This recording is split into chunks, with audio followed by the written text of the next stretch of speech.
तर मित्रांनो, आता मी आहे कोकणामध्ये, महाडमध्ये, आणि मी तुम्हाला एक अनबिलिव्हेबल असं दृश्य दाखवणार आहे. आता जसं आपल्याला माहिती आहे, छत्रपती शिवाजी महाराजांचं वर्चस्व हे सगळीकडे होतं, पण जे दृश्य मी आता तुम्हाला दाखवतोय त्याच्यामध्ये महाराजांच्या चेहऱ्याचं पूर्णपणे आकृती ही पाहायला मिळते.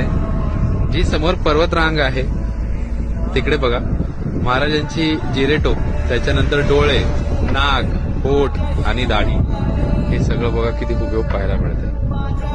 तुमच्यापैकी किती जणांनी तिकडे येऊन हा अनुभव घेतलाय हे नक्की मला कॉमेंट सेक्शन मध्ये सांगा. पण खरंच अंगावर काटे आणणारं दृश्य हे आज मी अनुभव करतोय इथे.